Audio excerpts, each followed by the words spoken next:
Bonjour, la interview. Bonjour papa. Bonjour. Bonne santé. Santé calme. Tout le monde a sorti à Matanga de Colombie Gianni. Par rapport à Gianni, comment on a vivre par rapport à un peu de témoignages à Mouké par rapport à Gianni. Un collègue très très sympa. Ceux qui osent les Kambo. Le Bayomoka Moutofo Bandaye en fait. Donc c'est un frère que moi j'ai connu il y a tant des années. Hein. Bien vraiment Kala.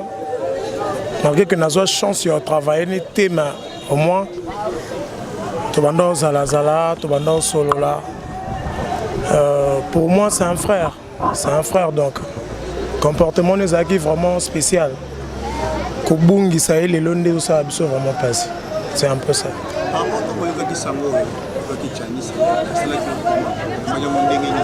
J'avais tellement de douleurs. Yakoyoka sangoye tende kunangai wana bungi. Parce que tous une association moko appelko. C'est un frère donc ça n'a vraiment pas si malgré na zoki en place il y a makelele. Tant on a zongi na réfléchir na tali que on a un peu na bungi donc ça n'a vraiment pas si makasi. OK. Santé malam. Par rapport à ce qu'il y a de Gianni, on a eu Gianni comment? Gianni, c'est vraiment mon frère, c'est confrère vraiment autozani musala moko. Par rapport à musala na vraiment asel musala na vraiment ndenge vraiment isalaka vraiment. Ndena seleki na ndaku na jusango iselenga vraiment bien té, selenga mabe makasi. Tala tanga zena malade to ko rendre visite pana bango. Na façon automone qui na ndenge asalaki départ na kindeka foot site bisoto beke ndenga ke kuna obika mais o bisoto proposera nzambe asala makamne mususu tu vois Gianni lelo tozana été bisoto tikali babi matanga mawezalara pa bakolo matanga tu vois bito tikali vraiment na mawana pe souci tolela vraiment Gianni ba ope baza ba confrère biso susu baza musika bango bamona ba image balela so Gianni na musala vraiment Gianni o asali asalaki vraiment professionnel na musala na ye c'est vraiment professionnel malgré na zo équipe tant vraiment mingte au travail na ye mais Gianni asalaki vraiment professionnel asali vraiment musala na ye ndenge esengeli vraiment tala vraiment batunde tout ça wa to vraiment ba confrère ba concert tout ça vraiment awa na ba yendeko la famille na ye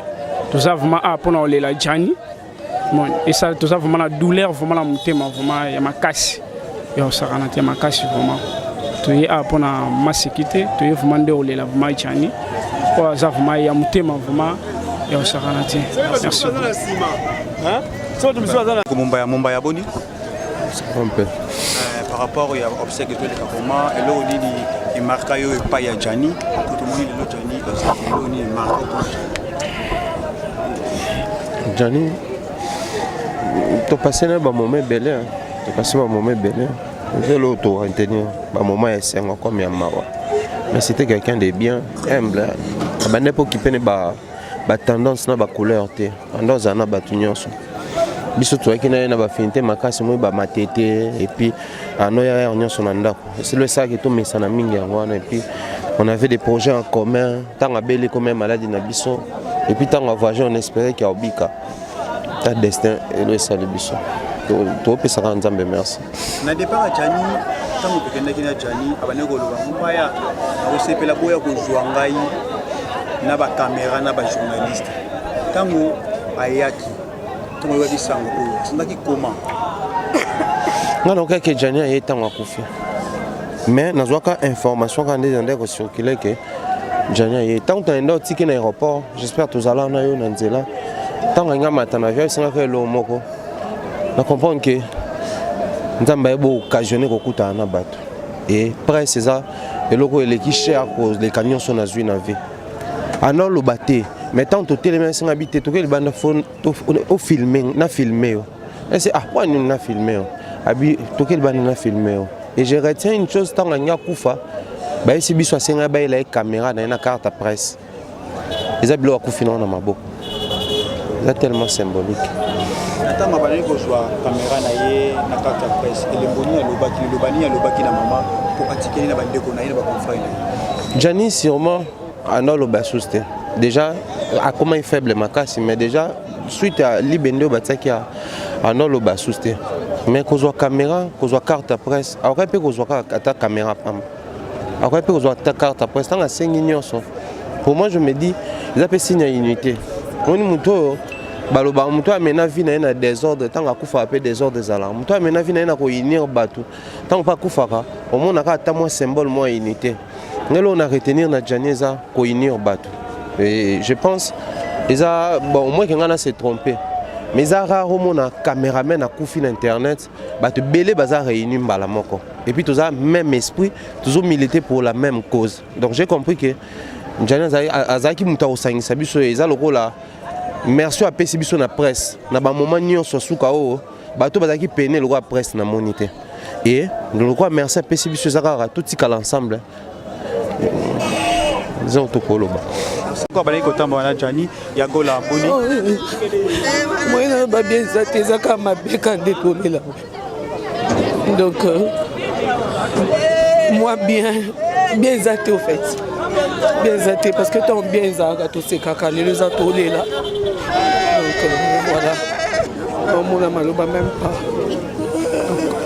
on a koloba Gianni aza belé pour nanga donc aza vraiment belé ce lelo na comment on les capé na zo passer na ba mission batu ba benganga ya gola c'est grâce à Gianni na zo kombo oyo pona Gianni donc aza muto nga ya gola nga na ina salo star na ndenge na ngai on a tkenda na ba dessin lelo na nzoto c'est grâce à Gianni donc il est beaucoup pour moi na zo ki sango na ye na za ki te na za musika j'étais obligé de venir donc ate senga ki nini na nga na kota ta nyongo so na zongo bakanganga fa na ya na yo lela Gianni pas Sodam, je sais pas. Donc, non, le bas, Naza, non, le bas, c'est ça.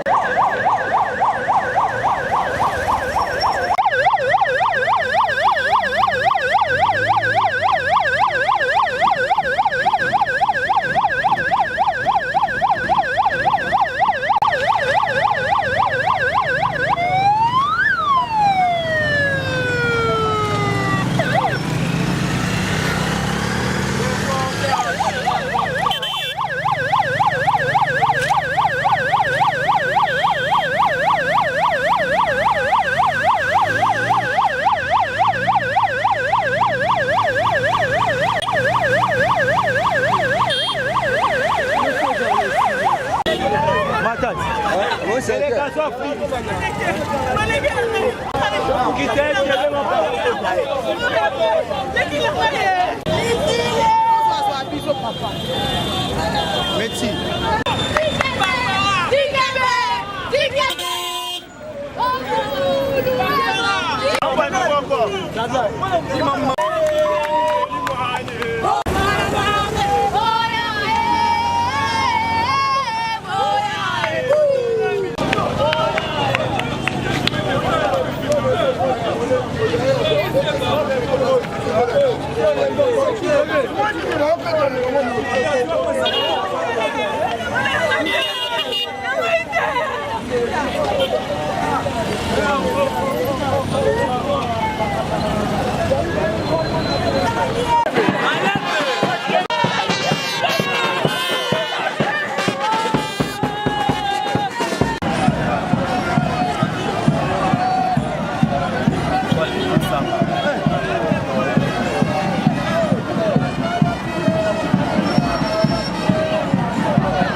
beaucoup. Je crois que prédécesseur Nanga Thierry Mumbaya à l'Obéliawa, c'est vrai que tant que malade il y a Gianni Bandi, on n'était pas saisi.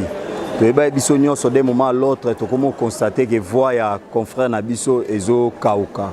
Nde biso nyonso to tatonaka nde prédécesseur à lobby to monaki encore le roi Angine soit ba cracher tomber na gorge. Mais na famille pe basala de leur mieux ba kenda na campus bazoi basala système moko ya ko kausa ba cracha wana. C'est vrai que ba kausa ra Gianni ba cracha wana vo efungwami mukie. Tango efungwami après 2 semaines je crois na deux ya grand frère où il y a beaucoup de prédécesseurs na Thierry Mumbaya. Tous allez na des grand frère na bango na matete na butu na ba 2 heures Gianni aye na Jazz Kavulu. Clin d'œil à toi mon ami et si kada na miki la poto Gianni aye mais yonde nini o te ba sala ngai nini boy. Après wana tout tika isu ko mona na été. Je crois na Vandaka na moni Jemima Kadima. Azaki à l'époque na Congo promo aye na Congo France. Oh grand frère, bonsoir. Oh, yozo vanda boende ni let na bino Gianni kuna zo kufa. Oh, Gianni o kufa ni lisusu. Abandi ko expliquer nga. Na c'est bon ça va, envoie-moi son numéro parce que na ça ici sur une blanche na bengi na contacter Gianni o lobate maman ba mto loba. Oh. Parce que biso to aller na rendez-vous ya là qui anniversaire ya pasteur de la foi. Ndeto kenda ke pas pasteur de la foi to ticket les cadeaux étant presse. Tobi bon, le quoi tous a 10 personnes to kitamba moi et pas ba Gianni. Toye pas ba Gianni, je vous dis c'était scandale. Lorsque la maman bandai ko expliquer biso nio soto lela. To lela niveau moko impossible. Bon bito na si maman biso to na ba mbongo te, to na ba moyen te, mais nous avons des relations, to za na bato ba fan na biso. To bando sa ba émission, ba monana. To bando sa ba émission, moi j'ai fait des momies. N'a eu problème ensemble na appelko to tiango to comment lokola sujet na biso du jour chaque fois tous en réunion to yebi na appelko on a créé même des intercessions avant to banda réunion na biso to tia Gianni na mabondeli après réunion to tia sujet à Gianni na mabondeli à part ça on sait pour monnaie to